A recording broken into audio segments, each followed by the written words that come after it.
Station, this is Houston. Are you ready for the event? We are ready for the event. Weather Channel, this is Mission Control Houston. Please call station for a voice check.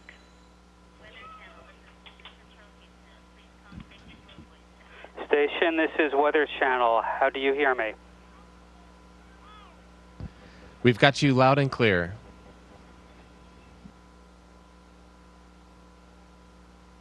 Okay, you should be hearing our programming now, and that's where you'll hear Al and Stephanie for the interview.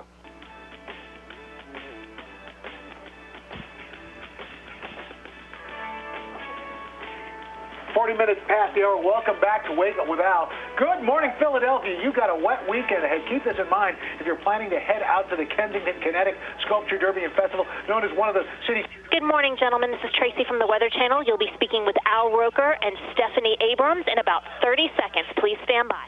And what are we going to see? Warm temperatures above average. Philadelphia, New York, even Boston, 69, but that's still 3 degrees above average. Hey, by the way, great weather today for Bike to Work Day, National Bike to Work Day. I did today, but tomorrow a little on the wet side if you're going to do any biking from Pittsburgh to Syracuse into Boston. Okay, so here's a look at where we could see record highs on Sunday, ranging from the northeast, Islip, Rich, Virginia, all the way down into the south. We're talking 90s potentially in Richmond and Raleigh. That's right, and you can see Philadelphia, some thunderstorms by Sunday, showers on Saturday morning. All right, come take a look at this. We got a pretty cool space eye view of Typhoon Newell as it approaches the Philippines, right as it passes over the Sulu Sea. And this is posted by astronaut Terry Virts from aboard the International Space Station. He's made a serious habit of posting some pretty awesome pictures and videos. And speaking of...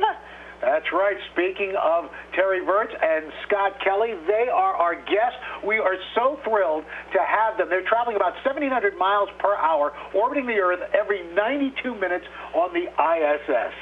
Thank you so much for being with us this morning, you guys. And you've really become kind of rock stars with all these pictures that you're posting. Terry, how do you choose which ones that you're going to post? Because you have to have just millions of incredible shots.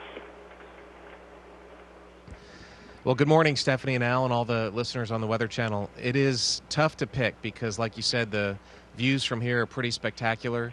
Of course, the weather we see with typhoons and different thunderstorms. We just passed over Texas where there was an amazing amount of lightning. So it's hard to pick. There's so many good shots out there.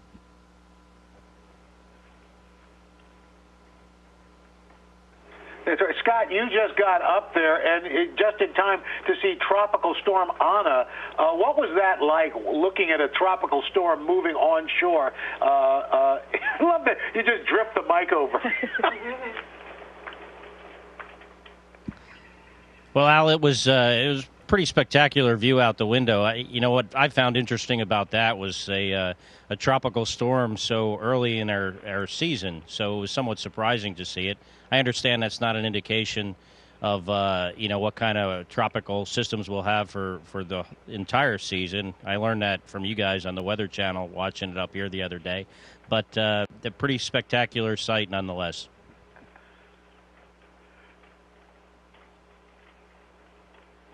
Scott, what type of research are you going to be conducting over the next year? You know, we do all kinds of research. While I'm here for a year, there's over 400 different scientific investigations going on, and they're in different categories. You know, some of them look at exploration and how we fly further from our planet than we've done previously, and those investigations are in human physiology a lot, but some of them are investigations in how we can perform up here, or cognitive abilities, but also, having systems that can maintain our lives for long periods of time. And then the other investigations are more Earth-based, how to improve life on Earth. And those are in all different categories, whether it's, medicine and producing scientific results that'll help us treat diseases, material science, basic research, physics, things like that.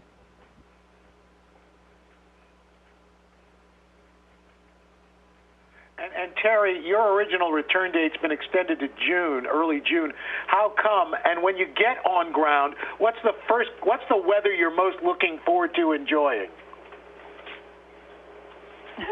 Well, we had a The second answer is I keep on hearing we land in Kazakhstan, which is in the middle of Asia, the Central Asian steppe, and I keep on hearing how wonderful the weather is there in June.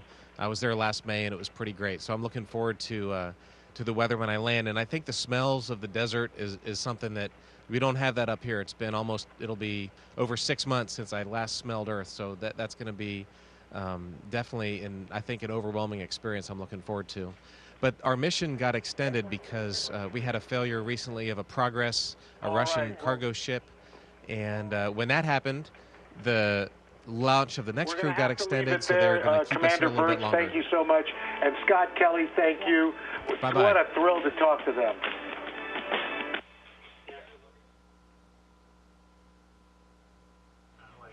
Station, this is Houston ACR. That concludes the Weather Channel portion of the event. Please stand by for a voice check from Time Magazine. Station, this is Time Magazine. How do you hear me? We read you loud and clear. Okay, so guys, it's good to see you. Can you tell me a little bit about where you are in the station right now and what your day has been like so far?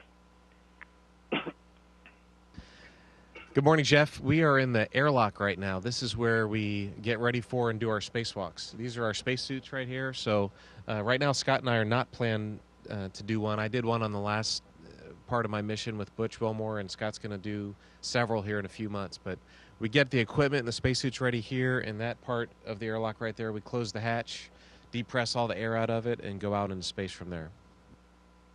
And where are we in your in the cycle of your workday right now? Hey, good morning, Jeff. Good to talk to you. It is 10:46 in the morning, and we are on GMT, so we get up around 6 a.m. Our workday starts generally about sometime between 7 and 7:30. All of us are kind of do different activities, sometimes together, but a lot of times separately. So far today, for me personally, I had some exercise, my first of 2 exercise sessions, running on the treadmill for about 30 minutes, and then I did some research. This experiment called Fine Motor Skills is a cognitive experiment to investigate how our cognitive abilities change over the long term, and a few other little odds and ends activities that probably aren't worth going into, but that are very important for maintaining the space station and maintaining our lives up here. Now, you were expecting the docking of the Russian Progress ship just a week or so ago. How big a problem, if at all, is it that the ship didn't arrive? And was there anything aboard that you guys were especially looking forward to, any personal items? Well, actually, this is a testament to how well stocked the space station is. We did lose the resupply ship, but we have enough supplies on board to stay here for many months, food and water and clothes and that kind of stuff. We're still able to do all of our scientific experiments, so it was a loss, and of course it's going to affect the future, but we were able to cope with it, and like I said, there's plenty of margin on board, so there's no immediate danger. That was a Russian ship, so our cosmonaut friends, we have a crew of 6, 3 of them are Russian cosmonauts, so most of the equipment was for them, most of the food was for them, so we've been sharing as much as we can, and we've had failures in the past of American vehicles, and of course they share with us. It's a pretty cool partnership to be able to work together like that. Scott, you're only 2 months in, less than 2 months in out of your year in space, but can you tell us anything about any of the biomedical experiments you've done and any of them that involve Mark?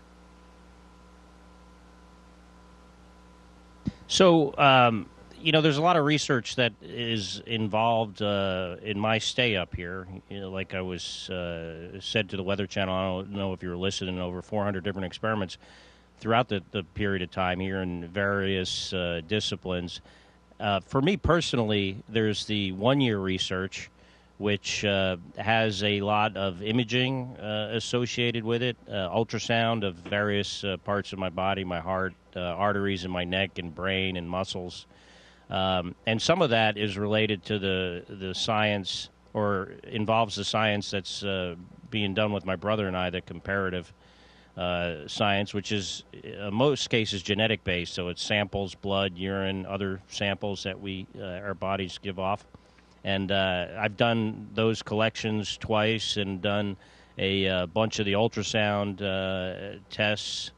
Also, a lot of tests on my eyes and my vision. But the stuff that involves my brother is some of the ultrasound work and a lot of the human samples.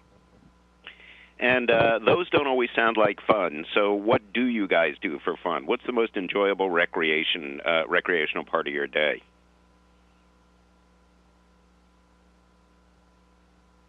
Well, unfortunately, there's not a whole lot of time for fun. We have a pretty good work schedule.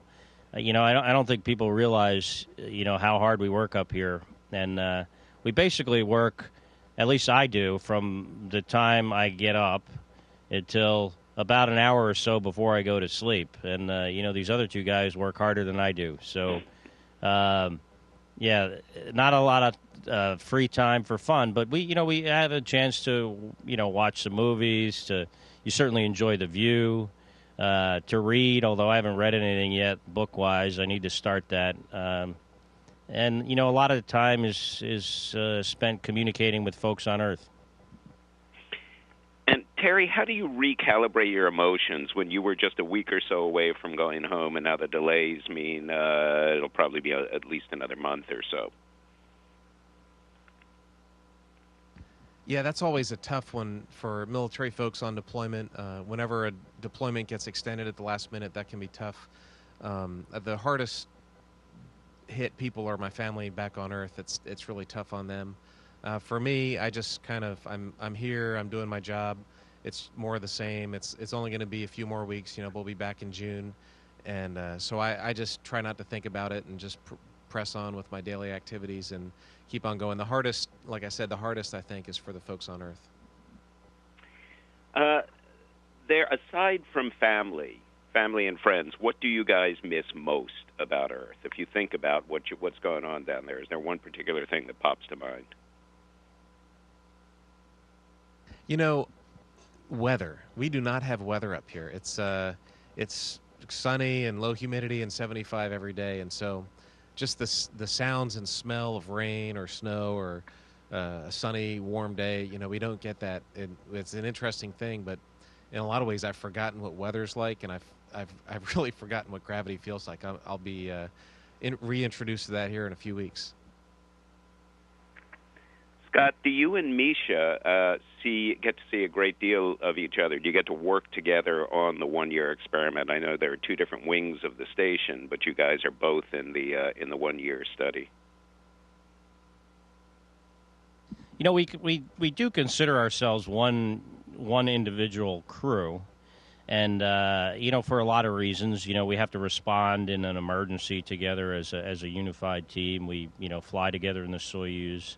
But a lot of our activities are done separately. It's almost like, two organizations sharing two different wings of a laboratory, let's say. So Misha sleeps in the U.S. segment, and the cosmonauts do some activities down here. But for the most part, their workday is spent in the Russian segment, and our workday is spent in what's considered the U.S. operational segment, which is not only the U.S. modules, but the European Space Agency module and the two Japanese modules we have up here. So, we do see each other a lot, but a lot of times it's just seeing him in passing as he's going to and from work in the morning and in the evening, and the other times a day he comes down to his crew quarters to maybe get on the computer or make a phone call or take a little break from his work day. So it's almost like, we just kind of wave in passing a lot of the times. Another unplanned development in this trip was the scrubbing of Sarah Brightman's trip to the station. How big a disappointment was this? You guys were about to get an international star up there.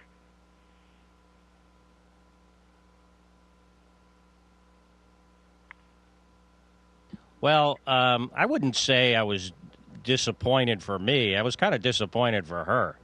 Because I had grown to be friendly with her, and, I know how much she was looking forward to this.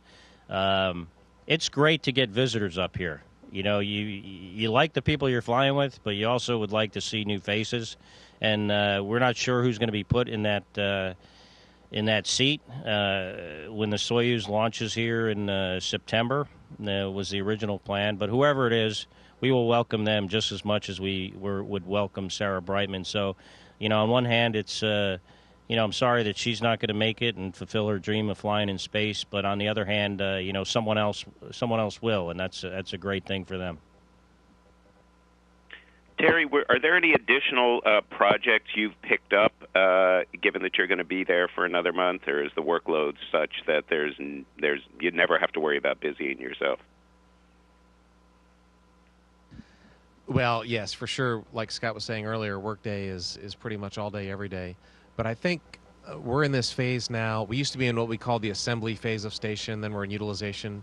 I kind of look at this as a reconfiguration phase. We're moving some modules around. The spacewalks that I did and the spacewalks that Scott are going to do are getting ready for future vehicles. And so one of the big projects is to move what's called a PMM module, which is just below the camera, and move it 2 modules over, basically. And that may be something that we do in this time that we have off. We've picked up some big maintenance on our life support and recycling systems, so we're trying to get ahead on some of the tasks that are going to be required for the next year. Relocating that PMM module, if it ends up happening, is going to be kind of a really big task. Scott, you're set to take your first spacewalk of your career. When is that happening, and how much more training or preparation do you have ahead for that? Well, right now it's a little bit TBD because the first planned spacewalk was for Kjell Lindgren and myself, and it's associated with the next SpaceX. So the next SpaceX has a hardware component on it that allows commercial vehicles to dock, U.S. commercial vehicles to dock to the International Space Station. And when the SpaceX gets here, we'll pull that piece of hardware out of SpaceX. It's in an unpressurized portion of the vehicle. And then as soon as Kjell gets up here, some number of days after, we're not sure which, because he was supposed to be here already when that arrived, but now that his launch is being delayed, we're going to have to replan that. So I'm not sure. It's probably sometime, I would suspect, in August. They're supposed to get here towards the end of July. Of course, Terry and I could always go out and do an unplanned spacewalk if something was to break on the space station. So, you have to be prepared for that. As far as training, there is some onboard training you do. There's certainly a lot of study and preparation, and I'm sure Terry can attest to that, doing 3 spacewalks in a row.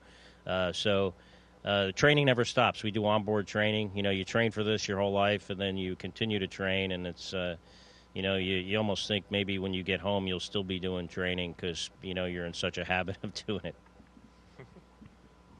Do you feel you've got, 10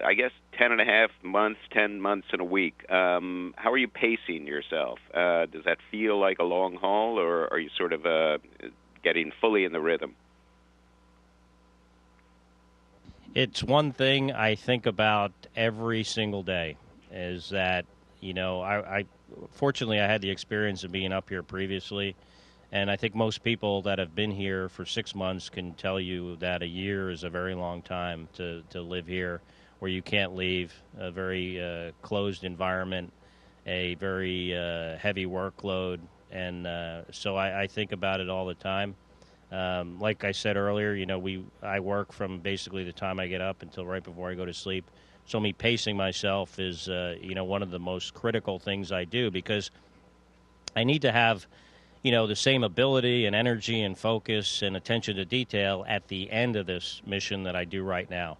And, because, at any time we need to be able to respond to an emergency, to stay up very long hours if we have to go outside and do an emergency spacewalk, for instance. So, it's the number one thing. Actually, safety is first, and the number 2 thing in my mind is pacing myself for the long haul. Wonderful.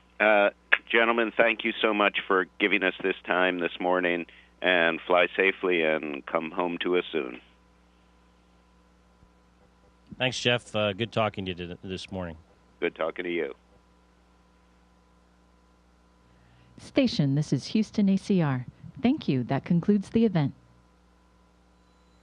And thank you, Weather Channel and Time Magazine. Station, we are now resuming operational audio communications. Thanks. Great job, guys.